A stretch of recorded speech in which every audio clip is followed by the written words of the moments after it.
Dear students, let's continue our discussion on thermal physics. In this session, we'll introduce and discuss the basic terminology used in the description of thermal physics and thermodynamics as a whole. കഴിഞ്ഞ സെഷനിൽ thermal physics എന്ന പേപ്പറിൽ നിങ്ങൾ പഠിക്കാൻ പോകുന്ന പ്രധാനപ്പെട്ട ആശയങ്ങൾ പരിചയപ്പെട്ടിരുന്നു. ഇന്ന് തെർമൽ ഫിസിക്സ് അഥവാ തെർമോഡൈനാമിക്സ് പഠിക്കുമ്പോൾ നമ്മൾ പരിചയപ്പെടേണ്ടി വരുന്ന പ്രധാനപ്പെട്ട ആശയങ്ങൾ ഒന്നും കൂടി വ്യക്തമാക്കാനാണ് നാം ശ്രമിക്കുന്നത്. നിങ്ങൾക്കറിയാം, നിങ്ങൾ തെർമോഡൈനാമിക്സ് എന്ന ഈ ബ്രാഞ്ച് പഠിച്ചു തുടങ്ങിയപ്പോൾ തന്നെ കേട്ട് പരിചയമുള്ളൊരു വാക്കാണ് തെർമോഡൈനാമിക് സിസ്റ്റം. തെർമോഡൈനാമിക്സിൻ്റെ പ്രിൻസിപ്പിൾസ് അപ്ലൈ ചെയ്യാൻ നമ്മൾ ഏറ്റവും ആദ്യം ചെയ്യുക സിസ്റ്റം എന്താണ് എന്ന് സ്പെസിഫൈ ചെയ്യുകയാണ്. So the first step in applying thermodynamics is to select or specify the appropriate part of the universe which is of interest to us. നമുക്ക് എവിടെയാണോ നമ്മുടെ പഠനം കേന്ദ്രീകരിക്കാൻ താല്പര്യമുള്ളത് ആ യൂണിവേഴ്സിൻ്റെ ഒരു പ്രത്യേക ഭാഗത്തെ സെലക്ട് ചെയ്തുകൊണ്ടാണ് തെർമോഡൈനാമിക്സ് പ്രിൻസിപ്പിൾസ് നമ്മൾ അപ്ലൈ ചെയ്യുക. So A system in this sense can be any object or it can B any quantity of matter or any region of space, etc., that we select for the study. And usually this system is set apart mentally from everything else. നമ്മൾ എവിടെയാണോ നമ്മുടെ ശ്രദ്ധ കേന്ദ്രീകരിക്കാൻ ഉദ്ദേശിക്കുന്നത്, ഏതൊരു ഭാഗത്തെ പറ്റിയാണോ നമ്മൾ പഠിക്കാൻ ആഗ്രഹിക്കുന്നത്, ആ ഭാഗത്തെ അല്ലെ പ്രത്യേക സിസ്റ്റത്തെ അല്ലെ ആ പ്രത്യേക ഒബ്ജക്റ്റിനെയാണ് നമ്മൾ സാധാരണ തെർമോഡൈനാമിക് സിസ്റ്റം എന്ന വാക്കുകൊണ്ട് ഉദ്ദേശിക്കുന്നത്. അപ്പോൾ ഈ ഒരു രീതിയിൽ കാണുമ്പോൾ സിസ്റ്റം എന്ന വാക്ക് ഏതൊരു സിമ്പിളായ ഒബ്ജക്റ്റിനെയും നമുക്ക് ഉൾപ്പെടുത്താം.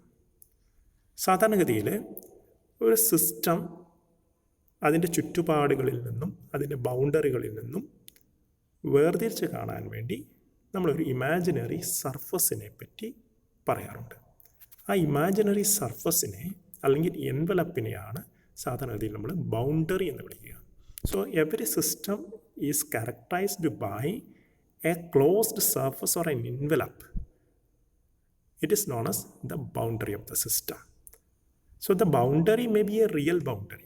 ബൗണ്ടറി എന്ന് പറയുന്നത് റിയൽ ബൗണ്ടറി ആവാം, or it can be an imaginary one, and it can have any arbitrary shape or size depending on the system. For example, you consider the thermodynamic changes happening in a simple system, say a potato. നിങ്ങൾ ഒരു ഉരുളക്കിഴങ്ങ് എടുത്ത് വെള്ളത്തിലിട്ട് അതിനെ വേവിക്കാൻ നോക്കുന്നു എന്ന് കരുതുക. So potato is my system, a very simple system I'm considering from day to day life. So you put the potato in water. So the water surrounding the potato becomes the surrounding for the system. Potato is our system and the water surrounding the potato is the surrounding.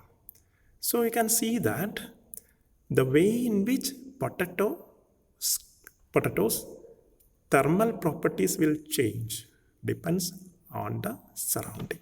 For example, you heat water, so automatically the temperature of the surrounding changes, and that causes a change in the properties of the system, means our potato here.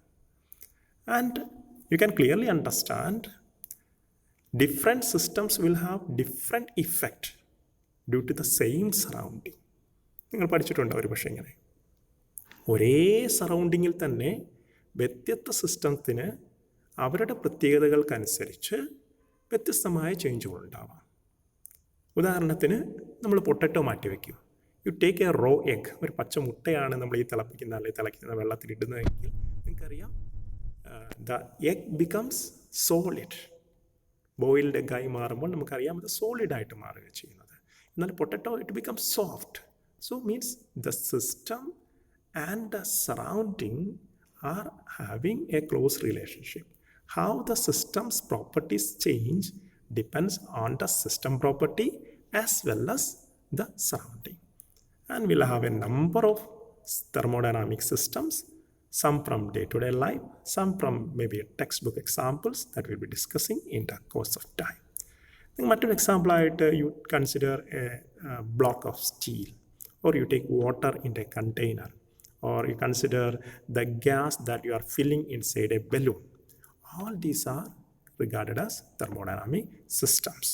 നിങ്ങൾ മുമ്പോട്ടേക്ക് പോകുമ്പോൾ you will begin to discuss about heat engines. ഞാൻ തുടക്കത്തിൽ പറഞ്ഞിരുന്നു historical നോട്ടിൻ്റെ ഭാഗമായിട്ട് thermodynamics ഇങ്ങനെ വളർന്നു വരാനുള്ള ഒരു വലിയ കാരണം ഹീറ്റ് എൻജിൻസിൻ്റെ ഡെവലപ്മെൻറ്റ് തന്നെയാണ്.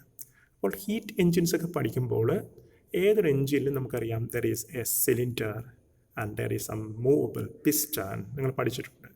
അപ്പോൾ ഈ സിലിണ്ടറിൻ്റെ ഉള്ളിൽ നിറയ്ക്കപ്പെടുന്ന ഗ്യാസ് അല്ലെങ്കിൽ നിറയ്ക്കപ്പെടുന്ന ഒരു fuel, may be it's petrol, it can B diesel. Okay, ഈ പെട്രോള് അല്ലെങ്കിൽ ഡീസൽ അതുമായിട്ട് മിക്സ് ചെയ്യപ്പെടുന്ന ഒരു പക്ഷേ എയർ, ഇതൊക്കെ കൂടിച്ചേർന്നാണ് നമ്മുടെ എൻജിൻ്റെ കേസിലെ സിസ്റ്റം എന്ന് പറയുന്നത്. So I think the idea of system is clear to you. A system is a region within an arbitrary boundary on which our attention is focused.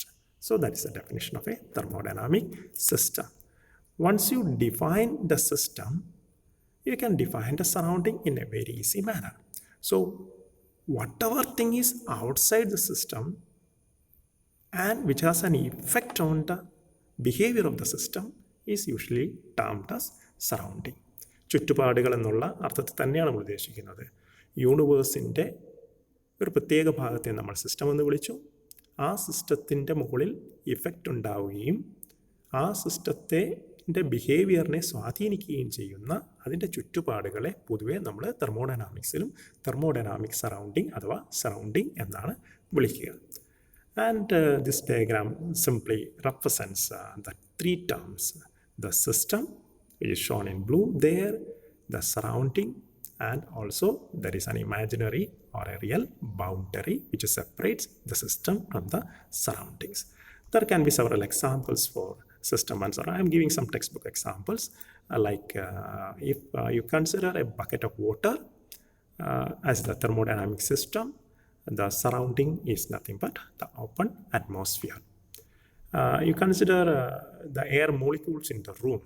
So the gas or air outside the room is the surrounding. You consider the human body as a thermodynamic system. Later we will consider the metabolism of human body and how is it governed by the laws of thermodynamics. So if you consider the human body as the thermodynamic system, then the open atmosphere to which our body is interacting is the surrounding. You consider a fish in the sea water is the surrounding, and so on and so forth. So that is the idea of a system and a surrounding. In simple terms, we can say a system and a surrounding is together known as the universe in thermodynamics. Remember, universe in thermodynamics is specifically different from the universe that we discuss in astrophysics. In thermodynamics, by universe, we mean only the combination of system and surrounding. Now, let us discuss about the classification of system into various categories. So, based on whether there is an exchange of matter and energy between the system and the surrounding, we can classify the system into three broad categories. സിസ്റ്റവും അതിൻ്റെ ചുറ്റുപാടുമായി മാറ്ററും എനർജിയും exchange നടക്കുന്നുണ്ടോ ഇല്ലയോ എന്നുള്ളതിനെ ആസ്പദമാക്കി നമുക്ക് സിസ്റ്റത്തെ മൂന്നായി തിരിക്കാം.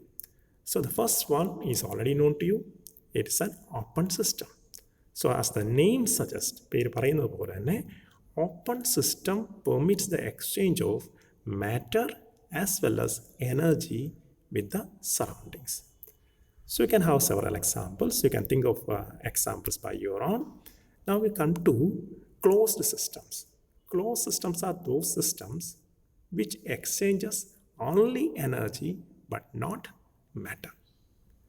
Means the system will not permit the exchange of matter with the surroundings, but it can always exchange energy. You consider a closed container. So whatever matter is inside the container, whatever number of particles are inside the container, it will not change.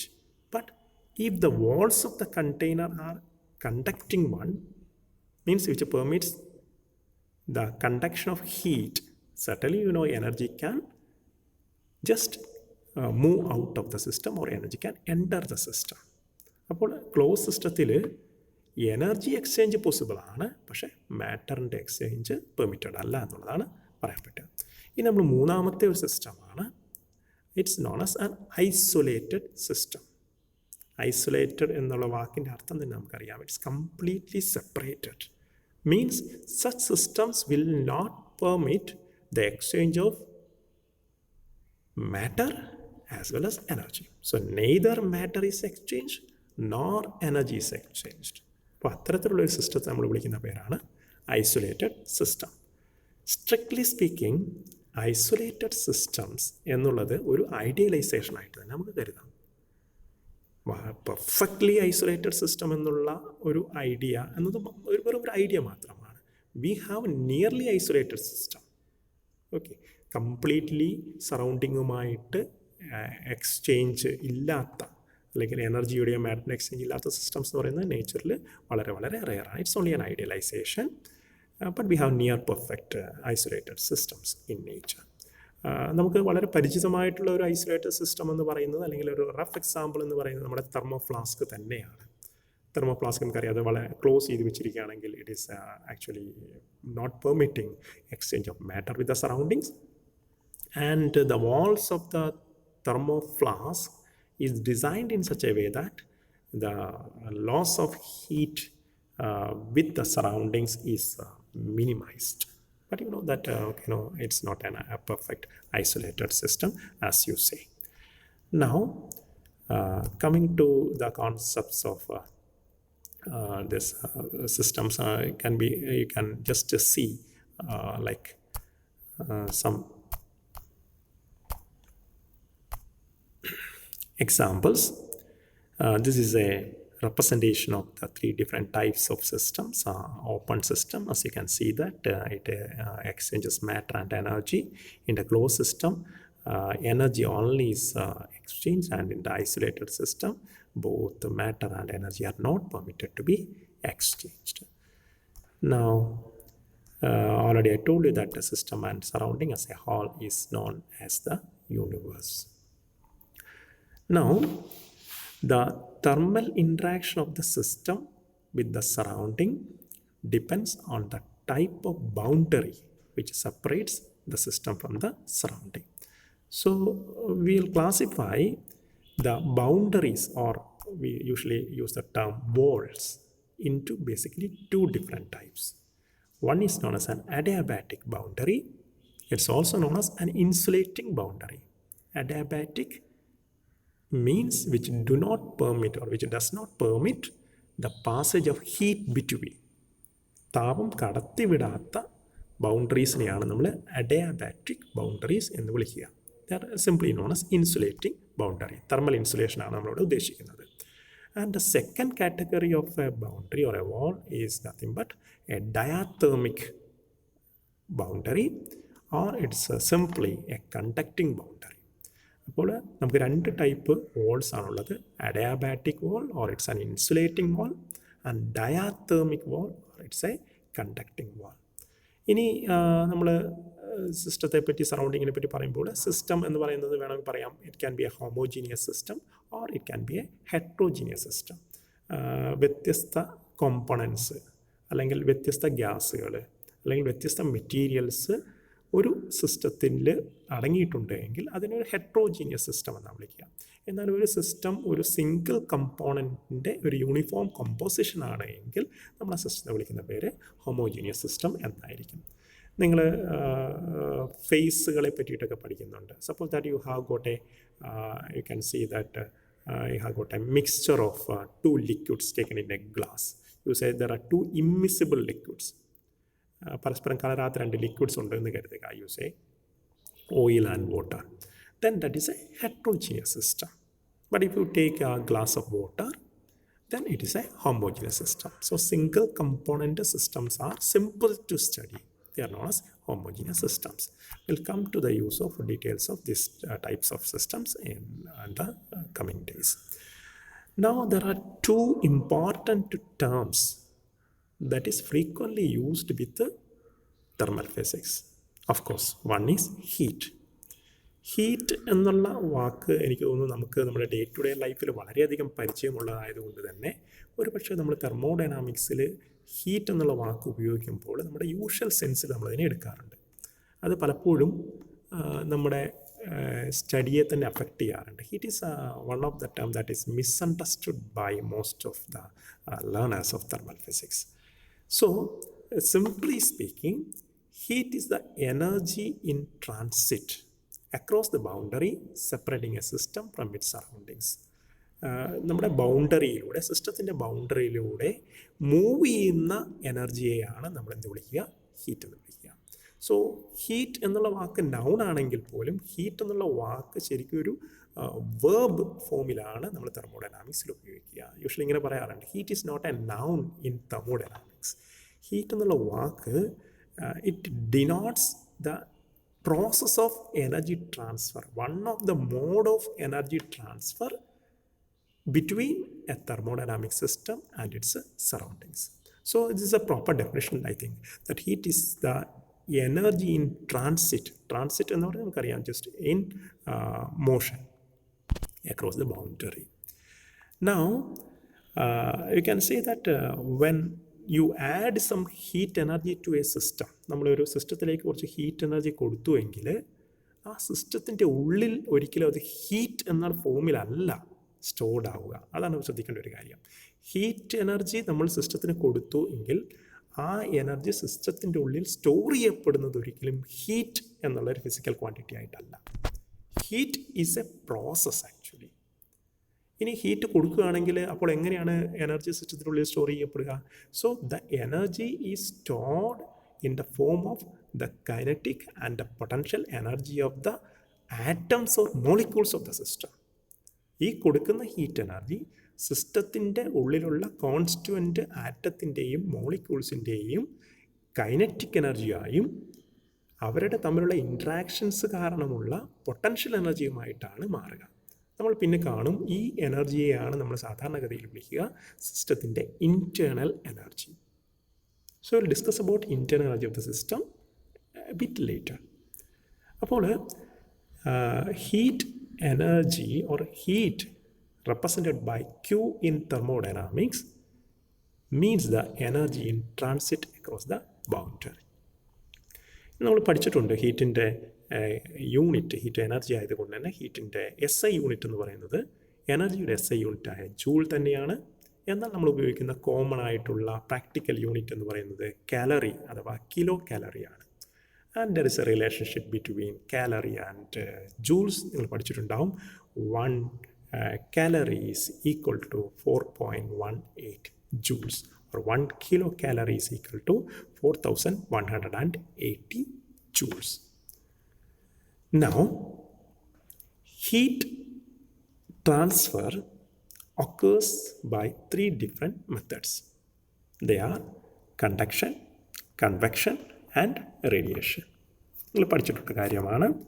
Heat conduction വഴിയായും convection വഴിയായും radiation വഴിയായും ഒരു സിസ്റ്റത്തിൽ നിന്നും സറൗണ്ടിങ്ങിലേക്കോ ഒരു സിസ്റ്റത്തിൽ നിന്നും മറ്റൊരു സിസ്റ്റത്തിലേക്കോ transfer ചെയ്യപ്പെടുക. അപ്പോൾ ഇത്രയും കാര്യങ്ങളാണ് നമ്മൾ ഹീറ്റിനെ പറ്റി പറയാനുള്ളത്. ഒരു കാര്യം ഒരു പക്ഷേ ഓർക്കുന്നത് നന്നായിരിക്കും, you should not use the term heat in a body. The hotness of the body എന്ന് പറയുന്നതിൽ തെറ്റില്ല. ഹീറ്റ് ഇൻ എ ബോഡി അല്ലെങ്കിൽ ഹീറ്റ് ഇൻ എ സിസ്റ്റം എന്നുള്ള വാക്കുകൾ എന്നുള്ള പ്രയോഗങ്ങൾ ഒഴിവാക്കുന്നതാണ് നല്ലത്. കാരണം I told you that heat is a process. Process of transfer of energy across the boundary.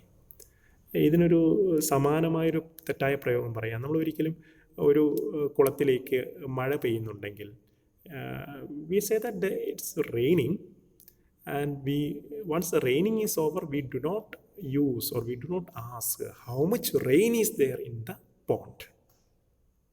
ഇപ്പോൾ റെയിൻ എന്ന് പറയുന്നത് ഒരു പ്രോസസ്സാണ്. Once raining is over or once rain is over, we do not use the term how much rain is there in the pond. ഏകദേശം എനിക്കൊന്ന് സമാനമായിട്ട് പറയാൻ പറ്റും. How much heat is in the system എന്ന് ചോദിക്കുന്നതിൽ അർത്ഥമില്ല. പോണ്ടിൽ സ്റ്റോർ ചെയ്യപ്പെട്ട വാട്ടറാണ്. അതുപോലെ നമ്മുടെ സിസ്റ്റത്തിൽ സ്റ്റോർ ചെയ്യപ്പെട്ടിരിക്കുന്ന എനർജി അതിനുശേഷം നമ്മൾ അറിയപ്പെടുന്നതിന് ഇൻറ്റേർണൽ എനർജി എന്നാണ്. I think that analogy makes the concept of heat used in thermodynamics bit more clear. Now we'll come to the concept of temperature. Temperature, you defined temperature maybe as the degree of hotness or coolness of a body. ടെമ്പറേച്ചറിൻ്റെ definition നമ്മുടെ തെർമോഡൈനാമിക്സിൽ വളരെ central ആയിട്ടുള്ള ഒരു കോൺസെപ്റ്റാണ്. അപ്പോൾ സാധാരണഗതിയിൽ നമ്മൾ temperature എന്നുള്ള വാക്കിനെ നമ്മുടെ ഒരു ഫിസിയോളജിക്കൽ സെൻസേഷനുമായിട്ടാണ് ബന്ധപ്പെടുത്താറുള്ളത്. ഈ ഫിസിയോളജിക്കൽ സെൻസേഷൻസ് പലപ്പോഴും നമ്മളെ ചീറ്റ് ചെയ്യാം. ഓക്കെ, ഉദാഹരണത്തിന് നിങ്ങൾ ഒരു പക്ഷേ suppose that you have got an iron object made up of steel, you say, which is open in the atmosphere, and you have got a glass of water. If you dip one of your fingers or one of your hands in the glass of water, and if you touch the steel utensil using your other hand, which one of these materials you will feel that it is hot or comparatively having higher temperature? നിങ്ങൾ ഒരു ഗ്ലാസ്സിലെ വെള്ളത്തിൽ ഒരു വിരൽ മുക്കുകയും മറ്റൊരു കൈ കൊണ്ട് നിങ്ങൾ ഏതെങ്കിലും ഒരു മെറ്റാലിക് ഒരു സ്റ്റീൽ സ്പൂണ് നിങ്ങൾ ടച്ച് ചെയ്യുകയും ചെയ്തിട്ടുണ്ടെങ്കിൽ നിങ്ങൾക്ക് ഒരു പക്ഷെ തോന്നുക ഈ സ്റ്റീൽ സ്പൂണ് തണുത്തതായിട്ട് അനുഭവപ്പെടുന്നുണ്ട്.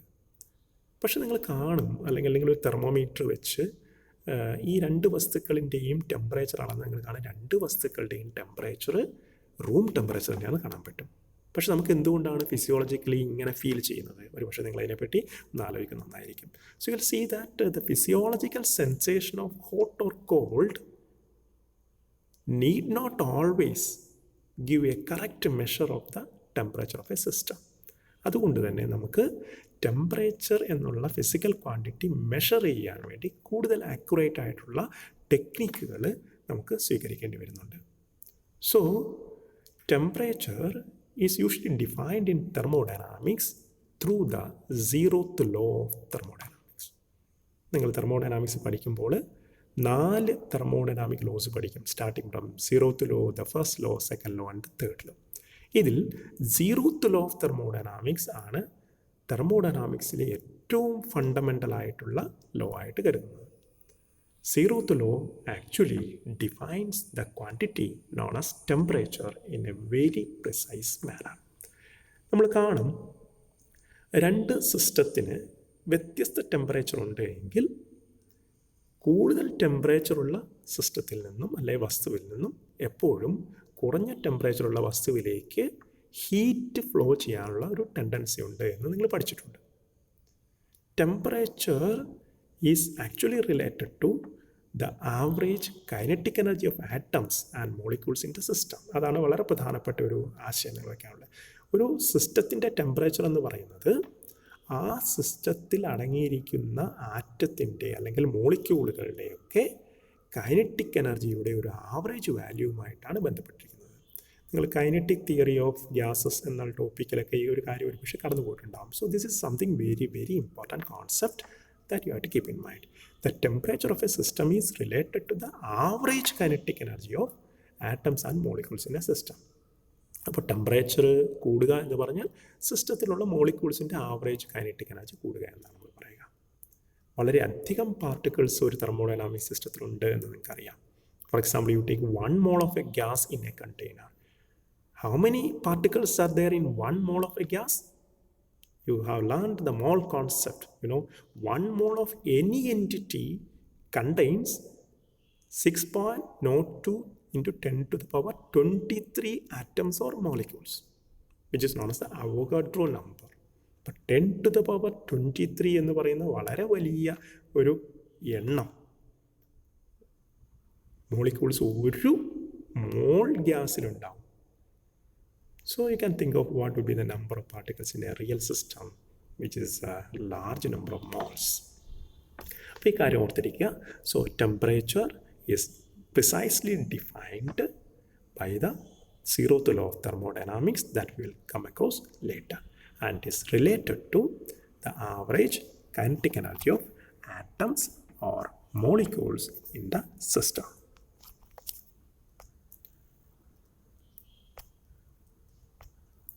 Now you can have some ideas on the temperature scale and all. You can revise your ideas on temperature scale. നിങ്ങൾ ടെമ്പറേച്ചറിൽ ടെമ്പറേച്ചർ അളക്കാൻ ഉപയോഗിക്കുന്ന വ്യത്യസ്ത സ്കെയിലുകളെ പറ്റിയൊക്കെ പഠിച്ചിട്ടുണ്ട്. തെർമോമീറ്ററാണ് ടെമ്പറേച്ചർ അളക്കാൻ ഉപയോഗിക്കുന്ന ഡിവൈസ്. വ്യത്യസ്ത ടൈപ്പ് തെർമോമീറ്ററുകളെ പറ്റി നിങ്ങൾ ചെറിയ ക്ലാസ്സുകളിൽ പഠിച്ചിട്ടുണ്ടാവും. നിങ്ങൾ ആ കാര്യം ഒന്നുകൂടി ഒന്ന് റിവൈസ് ചെയ്യുക. You refer to different kinds of thermometers. നിങ്ങൾക്കറിയാം, തെർമോമീറ്റർ എന്നുള്ള ഒരു ഡിവൈസ് ടെമ്പറേച്ചറിനെ ഡിപ്പെൻഡ് ചെയ്യുന്ന വസ്തുക്കളുടെ ഏതെങ്കിലും ഒരു പ്രോപ്പർട്ടി ഡിപ്പെൻഡ് ചെയ്തുകൊണ്ടായിരിക്കും വർക്ക് ചെയ്യുക. ഉദാഹരണത്തിന്, ടെമ്പറേച്ചർ കൂടുമ്പോൾ വോളിയത്തിൽ വ്യത്യാസം ഉണ്ടാകുന്നുണ്ടെങ്കിൽ നിങ്ങൾക്ക് ഏതെങ്കിലും ഒരു ലിക്വിഡിനെ അതിൻ്റെ വോളിയം എക്സ്പാൻഷൻ ഉപയോഗിച്ചുകൊണ്ട് ടെമ്പറേച്ചറിൻ്റെ ഒരു മെഷറായിട്ട് കണക്കാക്കാൻ പറ്റും.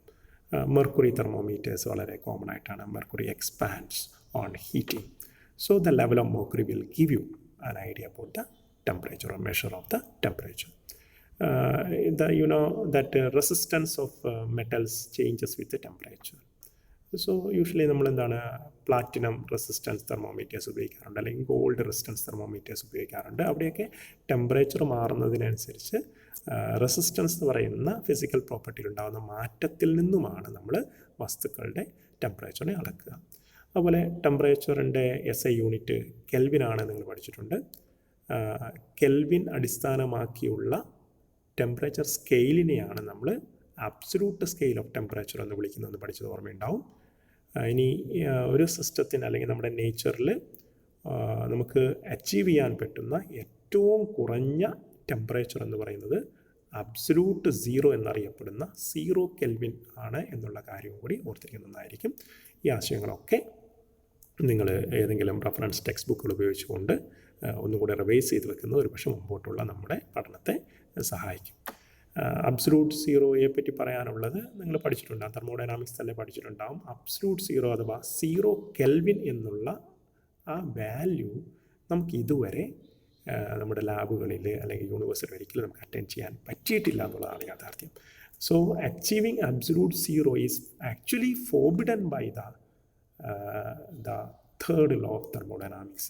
തെർമോഡൈനാമിക്സിൻ്റെ 3ാമത്തെ നിയമപ്രകാരം ഒരിക്കലും നമുക്ക് അബ്സല്യൂട്ട് സീറോ അഥവാ 0 കെൽവിൻ അച്ചീവ് ചെയ്യാൻ പറ്റില്ല എന്നാണ് നമ്മൾ മനസ്സിലാക്കുക. എന്നാൽ പോലും നമുക്കറിയാം -273.15 ഡിഗ്രി സെൽഷ്യസ് ആണ് നമ്മൾ സാധാരണ അബ്സല്യൂട്ട് സീറോ എന്ന് വിളിക്കുക, സെൽഷ്യസ് സെൻറ്റിഗ്രേഡ് സ്കെയിലിൽ 0 കെൽവിൻ. ഇനി 0 കെൽവിനോട് വളരെ അടുത്തെത്താൻ നമുക്ക് പറ്റിയിട്ടുണ്ട് ശരിക്കും. യൂണിവേഴ്സിൽ ലബോറട്ടറി സിറ്റുവേഷൻ്റെ പുറത്ത് ചില നെബുലകൾ നിങ്ങൾ പഠിച്ചിട്ടുണ്ട്. നക്ഷത്രങ്ങൾ ജന്മമെടുക്കുന്ന സ്ഥലങ്ങളെ, വളരെ തണുത്തുറഞ്ഞ സ്ഥലങ്ങളെയാണ് നമ്മൾ നെബുലകൾ എന്ന് വിളിക്കുക. യൂണിവേഴ്സിൽ ഏറ്റവും കുറഞ്ഞ ടെമ്പറേച്ചർ അനുഭവപ്പെടുന്ന ഒരു സ്ഥലമെന്ന് പറയുന്നത് ഇത്തരം നെബുലകളാണ്. ഈ നെബുലകളുടെ ഇൻറ്റീരിയർ ടെമ്പറേച്ചർ ഏകദേശം 1 കെൽവിനോട് അടുത്താണ് എന്ന് നമുക്ക് കണ്ടുപിടിക്കാൻ പറ്റിയിട്ടുണ്ട്. എന്നാൽ ലാബിൽ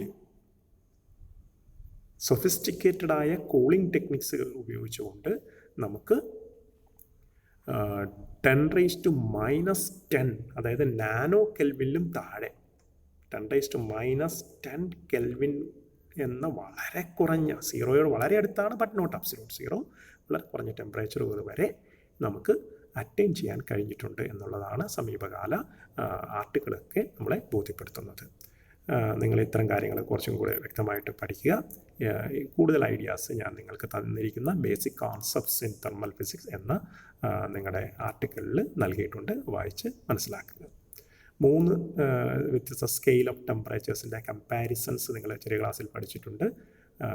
സെൻറ്റിഗ്രേഡ്, കെൽവിൻ, ഫാരൻഹീറ്റ്, അവ തമ്മിലുള്ള കൺവേർഷൻ റിലേഷൻഷിപ്പൊക്കെ ഒന്ന് അറിഞ്ഞിരിക്കുന്നത് നന്നായിരിക്കും. പലപ്പോഴും നമുക്ക് സെൽഷ്യസിൽ നിന്നും കെൽവിനിലേക്കും തിരിച്ചും പല തവണ നമ്മൾ ചെയ്യേണ്ടി വരും തെർമൽ ഫിസിക്സ് പഠിക്കുമ്പോൾ. എന്നാൽ ഫാരൻഹീറ്റുമായിട്ടുള്ള റിലേഷനൊക്കെ ഒന്ന് പഠിച്ചിരിക്കുന്നത് ഒരു കോംപ്രഹെൻസീവ് നോളജിന് വേണ്ടി സഹായിക്കും.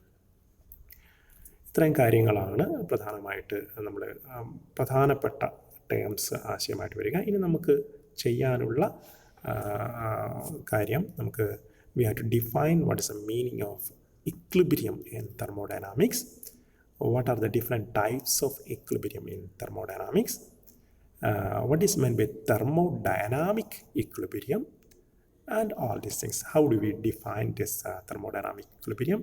These things we'll discuss in the next session. So for the time being, thank you.